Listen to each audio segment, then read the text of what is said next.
Welcome to Theory and Trickster Stories. We've already discussed this. Remember constituent units of myth? We can also derive meaning from viewed perceived opposites and extrapolating meaning from those opposites in the context of the syntem. We can also identify paradigms when comparing different stories for meaning. Raven is a trickster who creates islands and procures light for both the night sky and the day. He does so by either pretending to be dirt in a glass of water to impregnate a woman, or the woman ingests a heated rock suggested to her. After the baby is born, he cries until he is allowed to play with a rich man's light. In each instance, stars, moon, and sun, he releases it. Though the circumstances vary depending upon the story as to how, and even his age during these events, in either case, there are a number of interesting insights we can obtain from both versions of this myth. Among my favorites is the idea that animals descended from humans. The text states that, as a result, people have more respect for their prey as a hunter.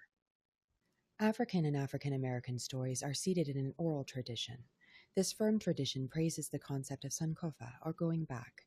The idea is that one must go back for ancient or ingrained wisdoms.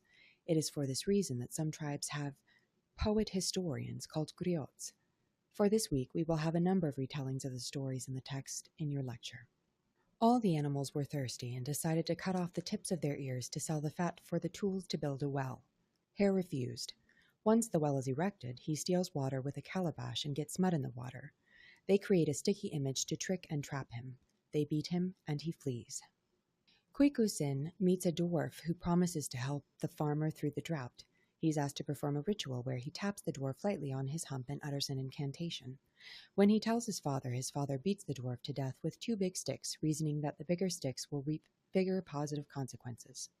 When the dwarf, a favorite jester of the king's, dies, he blames his own son until he is tricked into confessing his sin and facing the consequences.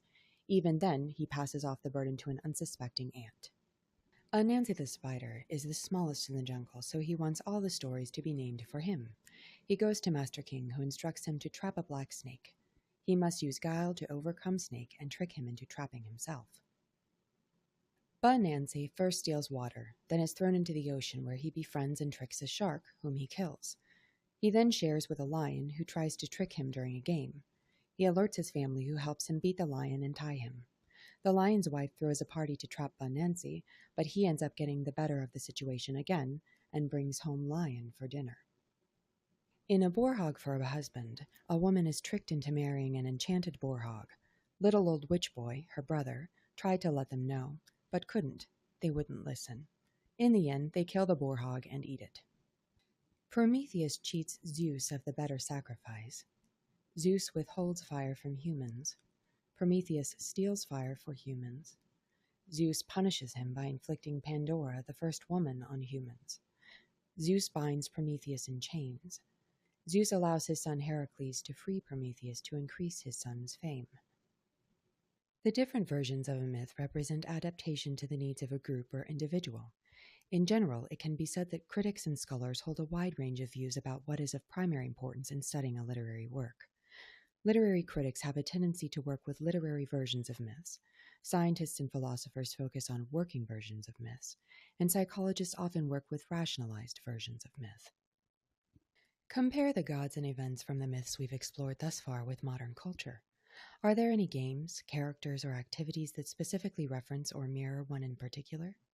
Contribute an image with your assertion and tell us what the parallel is. Do you think either of these contributions, or both, comment upon contemporary modern culture? Why or why not? If so, how?